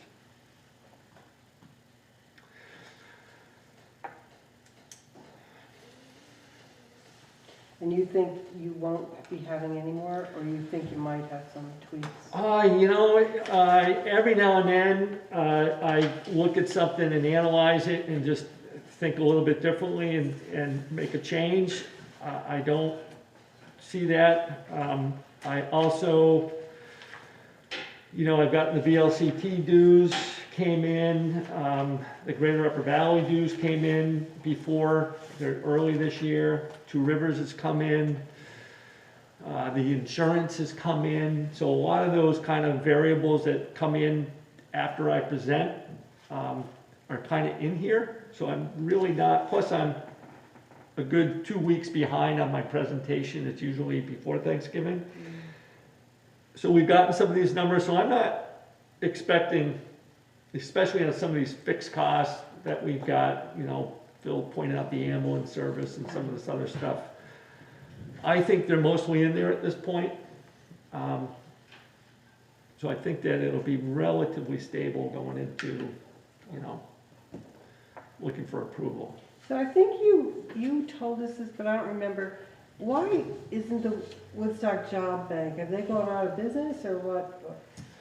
They are not, and Mark may be able to help me here, but my understanding is they've kind of teamed with somebody else for this year, or for whatever reason, they've got, maybe there's some federal dollars in there from pandemic money or something to that effect, that they made the decision not to ask Hartland for money this year. I think Michelle had to call them like 6 or 7 times to say, hey, you know, what are you guys gonna do? You know,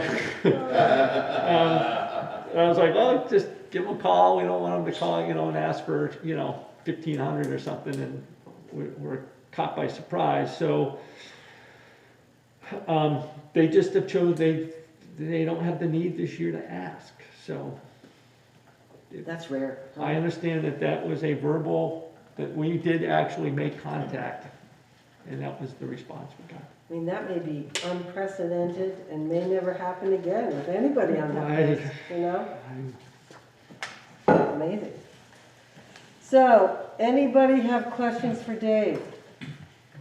Curtis? No? No? Okay. And you're done, Dave, on that? Okay, thank you. And we will go on to your next topic, fiscal year budget update. Martin Joel is going to discuss this. So we may have questions for you, Martin. That's okay, I'm ready. Okay, good. Time will tell. Okay. So we are looking at the 5th month of the fiscal year, 42% of the way through the year. We'll start with revenues. If you look about a third of the way down, you see construction permit, new revenue line, 15 permits so far, so that has Oh, I missed that. looking like it's well accepted so far. Wow. If you look at the judicial line, the court system must have opened up because we've almost hit our budget for the year for what we anticipated. Last year we barely crested $300. So it's nice to see that back in working order. Thank you, Mr. Dow. You're welcome. If you go down a little bit further, we misclassed Old Home Days clothing. That should be vendors. We grabbed the wrong article in cash receipt, so I have adjusted that to show in the correct line next month. So revenues are at 96.72%, so we're pretty much there. You can see the library got a couple of grants, so that's obviously propped it up a little bit higher, but they will have expenses to offset these revenues. If you look at the rec is off a little bit, but I believe summer camp, winter sports will help prop it up a little.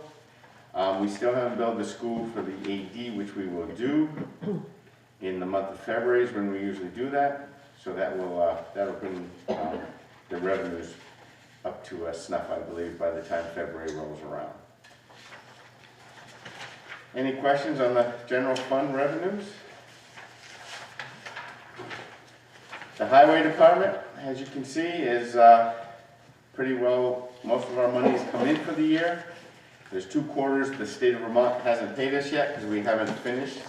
So I expect another about $80,000 from the state, but that's in a receivable, but the revenue has been booked. Any questions on the highway revenues? All right, general fund expenses. As you can see on page 1, we are cruising along. We're under budget at this point. Legal professional is down, so we will see IT services is right on track. New equipment is a little bit above with our new ordinance officer and a few new desks. We are slightly above budget at this point. On the second page, State of Vermont has billed us for 6 months so far. So there, but 2 of those months were from the last fiscal year. So this may end up over budget or may end up under if they don't bill me in time at the end of the fiscal year. Listers are right on track. The clerk is slightly under. The finance office is slightly under. On page 4, you can see the North Hartland School is over on the fence. We put a fence around the basketball court, touch over $9,000. The budget is looking like we might be able to keep that in the budget and not hit one of the trust funds from the rec department. At this point, it's looking like we can afford it as things stand. The rec department's expenses are at 38%, so their revenue's down a bit, but their expenses are slightly down too, so they're coming right along okay. The next big one is actually on page 7, buildings and grounds. You can see the grounds upkeep is over budget at this point. Tim Pierce's maintenance, he won't be back until April, so this will catch up and be back on track come April. If you come to the library, you'll notice they are over budget, not by much, but a lot of those expenses on the page 10 are from the grant money that they've been spending, which obviously was not in the budget, so their budget's going to be a little different this year. You have to add the revenues in to offset the expenses, and they'll bring them in. So actually, they're actually under budget. They're about 39% if you add in the revenues. So our assessment and appropriations are over budget. If we take out and put them at exactly 42%, we are budget with the fence in at 38%. And we're supposed to be at 42% fiscal year to date at the end of November. So as you can see, I believe we'd be okay at this point to keep the fence in. Any question on general fund expenses? I have some, but I don't know if they're for you or for Dave. Did you have something, Phil? No, I don't. Okay, so on page 6, Dave, under Activity Center Water, is that for water testing? It primarily is, yes. Okay, and then the next line is real estate taxes. We budgeted 3,000 and it's almost 5.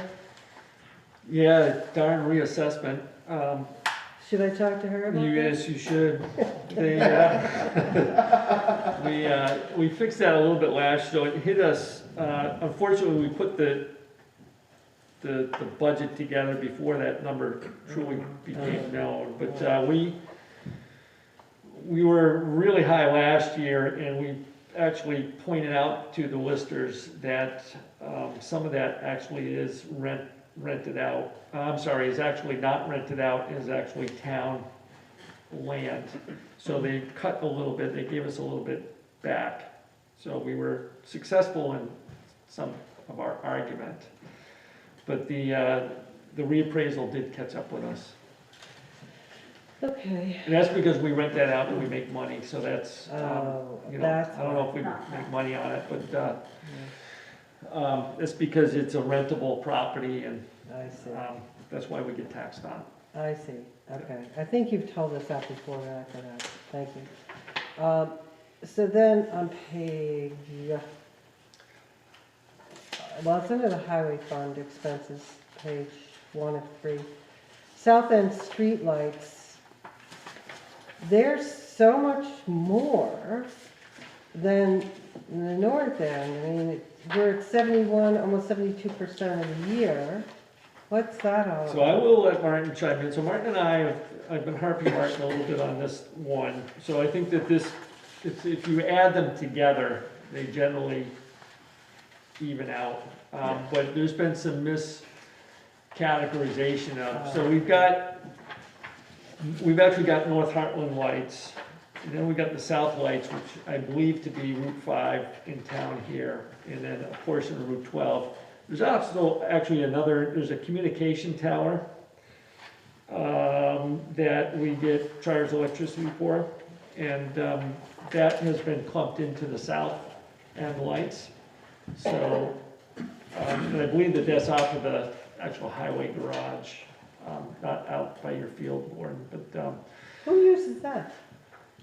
highway predominantly. Oh, okay. Yep. So we've been kind of working on that, and there's been some, with Michelle, there's been some miscategorization. So I hit them up during budget season and said, let's try and keep this straight. Okay. Yeah. And those are all the questions I have. Thank you.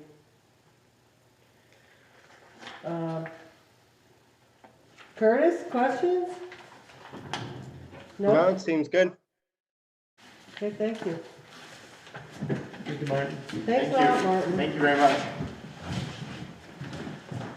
That many question means you're doing a good job. Yes. That's what that means. We like that. Yeah.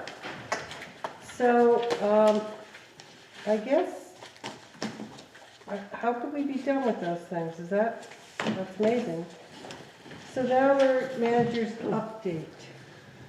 Yes, actually a couple key items here. So the first one is, as I mentioned earlier tonight, the bridge is now reopened. Just this afternoon, we took the barricades away. So that somebody with vehicular traffic can now pass through there.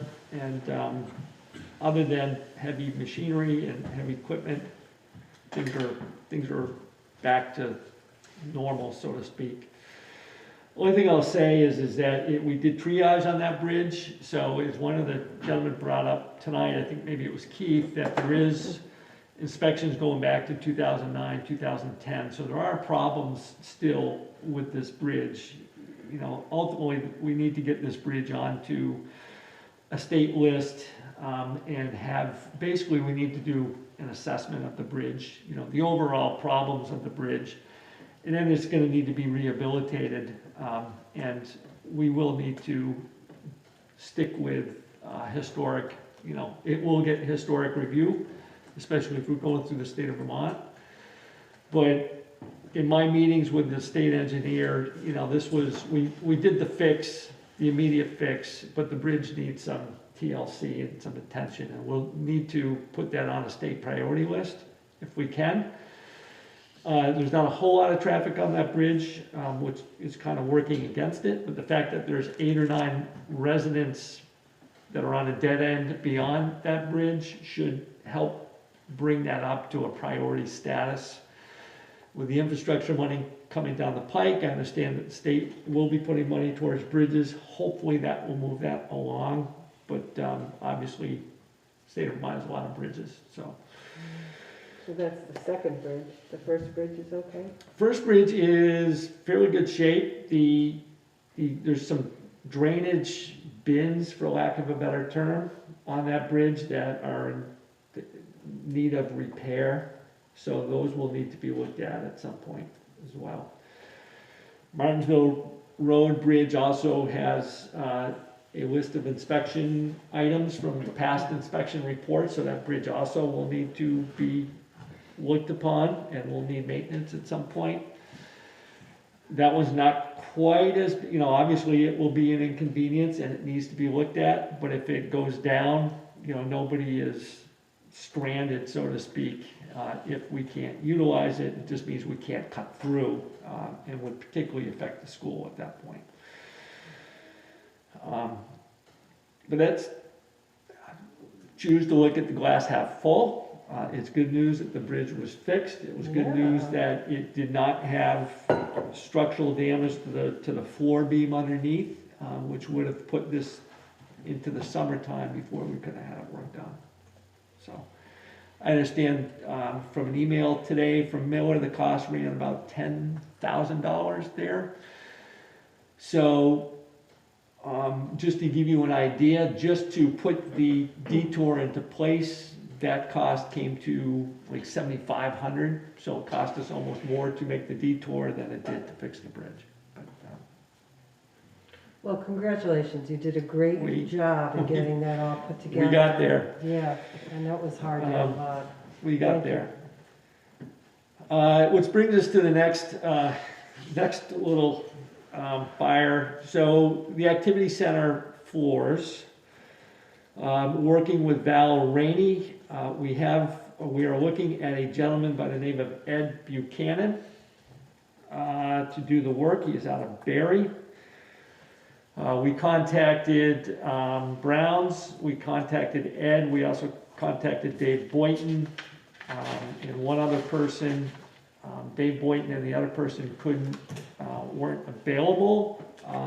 Browns and Ed the difference was $8,900 estimate compared to $9,300 from Ed. we're choosing to go with Ed. Ed can get in the week after Christmas and get this done before Christmas because before January, Val Rainey's inspector comes back at some point in January with the expectation that this will be done. So that looks, Refinishing the floors? yes, the second floor, second floor floors are being redone. That's The at all wooden floors. 4 classrooms or just, The two main classrooms, there is a front common room, where it used to be a classroom, as you walk in to your left of the door. Yeah. That is being done. okay. The hallway, which leads to like a cubby room, Mhm. is being done. There's a room to the right as you come in the door, which is another pretty big classroom at one time. Right now, it's just basically storage. That is not going to be done at this point. It's not used by them, other than like storage. There's no kids in there. That one will stay as is. Hoping to get this done before the new year. And then, depending on the budget, and I believe that it will be available. We originally budgeted like 20 grand to do these floors. It's coming in around 10. Oh, by the way, we asked him to do an extra coat. That bumped it up to 9,800. We budgeted 20, and we budgeted 10, 12 for the stairs here, which I don't believe we're gonna be able to get done this year, so that leaves us with about 20. We're looking at essentially retiling the floor downstairs at the activity center.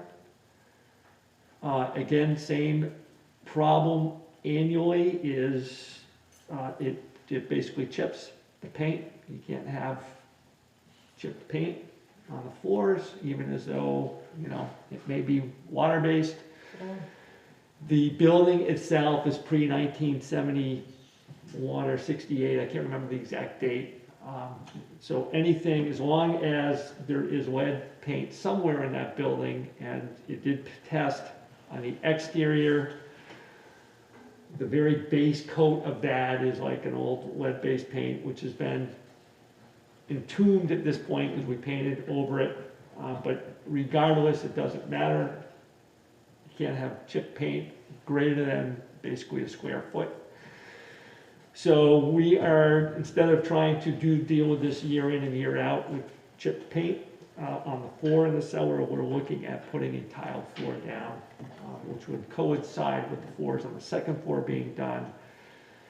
And I think that that may, other than the roof that needs to be done over there, takes care of a good amount of our woes over there. So when you say tiled, you mean like linoleum?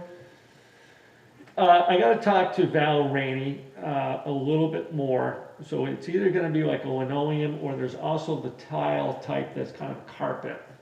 Oh, yeah. So I just need to double check with her the quotes and what the material is on those. But we've looked into 3 of those, and they run just under 20 grand actually for that.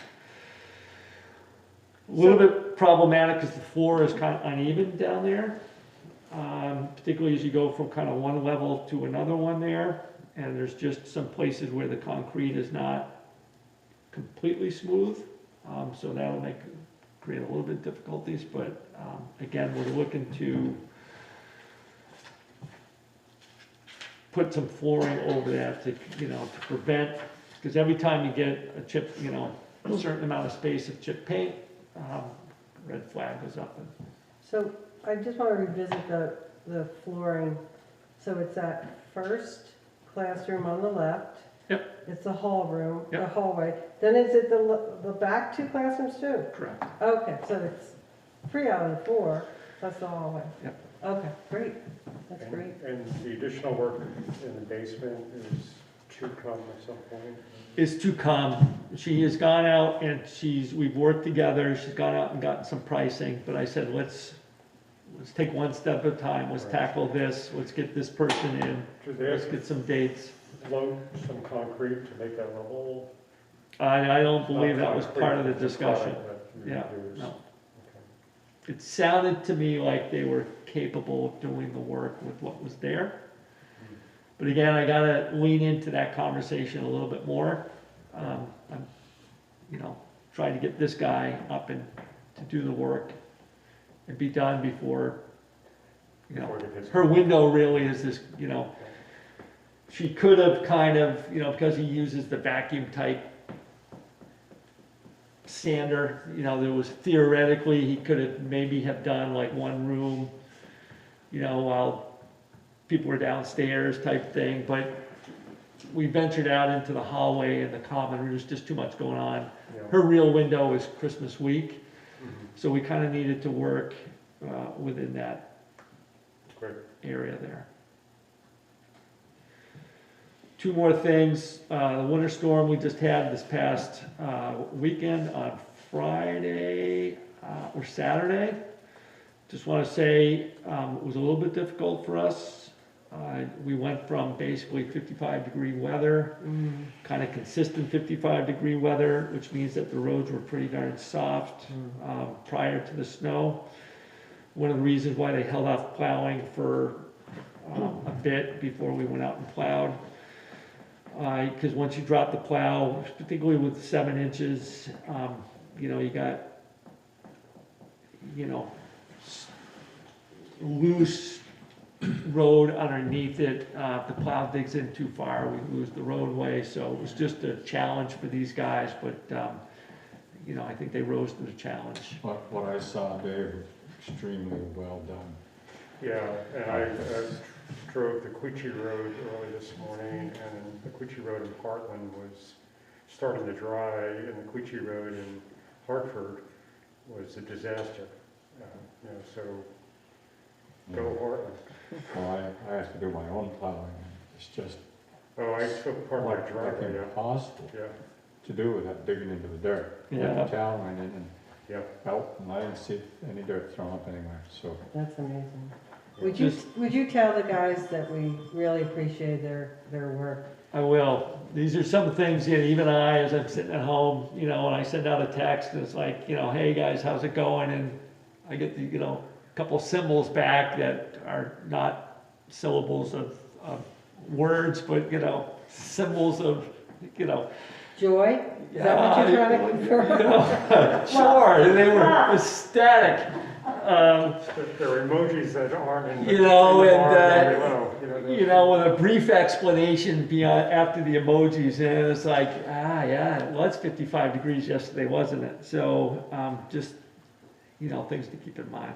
Well, I was up at 5 a.m. because I couldn't sleep, and, hearing that truck go by is so, there's something so, I don't know, calming about it and reassuring, and I'm so grateful when I hear those guys go by, They'd be glad to hear that. So We'll please tell pass them. that along. Thank you. Lastly, a big thing we all need to think about, and unfortunately we don't have much time to think about it, and it will depend completely on the Vermont legislature, though it certainly looks as though they are setting themselves up to provide the towns with the options.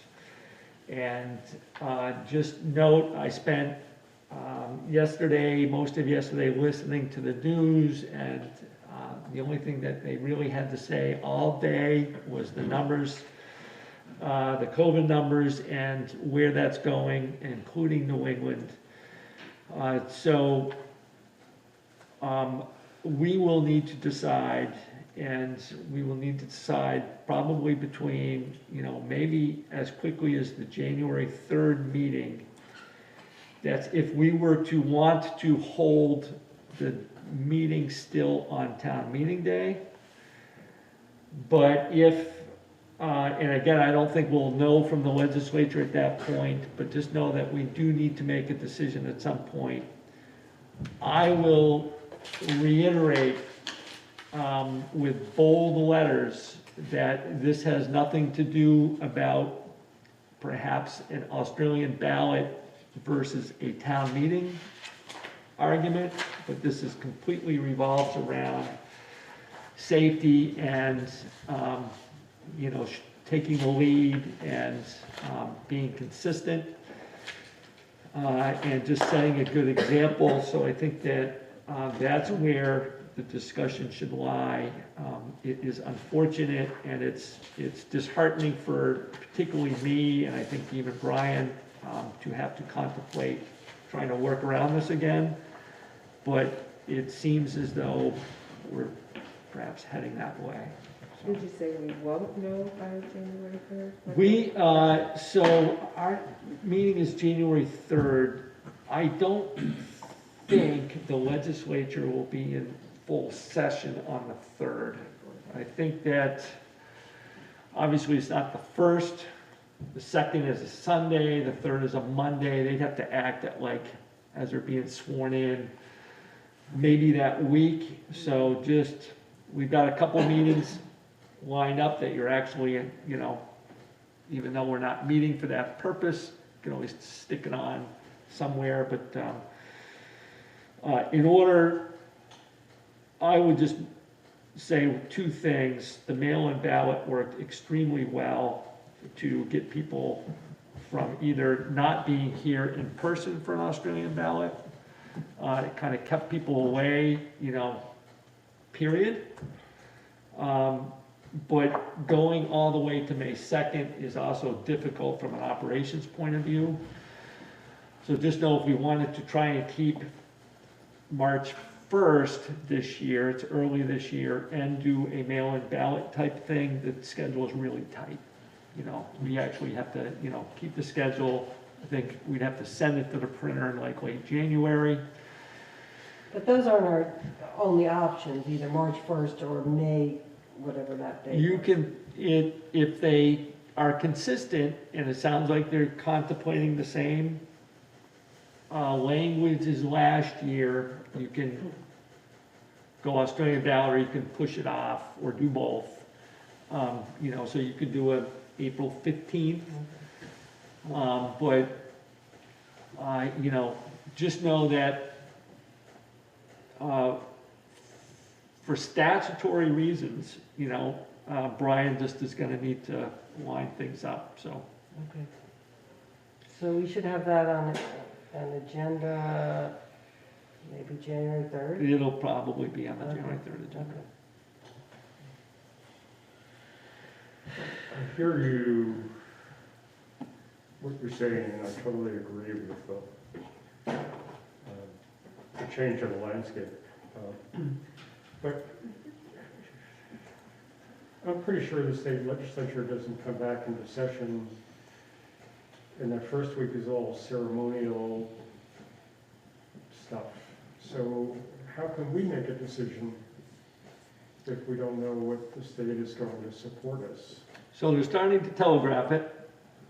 Not quite as much as they did last year, but they're starting to telegraph it. I believe we knew the first week of January last year. Okay. I think it was one of the very first things they did. I think they had it lined up that, you know, how they got the, you know, legislature and Senate, you know, but they passed it, I think, in a day, and I think that Governor Scott signed it the next day. You know, wild card this year seems to be the governor as to where he'll go with this, but I think that if the language was like last year, the municipal legislature can choose, then I think that he would probably, based upon what he just did with, you know, mask mandates, that falls probably within the realm of acceptability to the governor. Okay. Tough to say, I mean, but Yeah. something to watch and contemplate and be thinking about as we head forward. Ted? Okay, next is we have a piece of correspondence, which the correspondent might want to read, or I can read it. Well, there's, That's the way to, what about the Sarah Bruce correspondence? Okay. You can accept it. who can accept that and her, the energy report. So, but first I'd like to note that we received a letter from Curtis Atkinson, and I'll just read the first paragraph. That is, with heavy heart that I must resign from the select board of the town of Hartland due to personal circumstances. I must move from this beautiful town that I have come to call my home. My resignation is effective January 1st, 2022. And it's with a very heavy heart that I read that, Curtis. Please explain yourself. I am, I guess, no longer welcome in the place that I live, so. Oh. I didn't mean for you to there. Sorry. Okay. Moving on.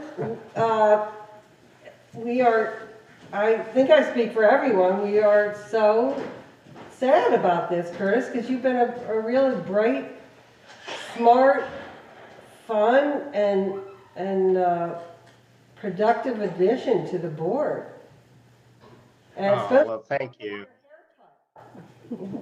I mean, maybe I myself, without reading the whole thing, I can just so my fellow select board members can hear what I have to say, I will read one paragraph. I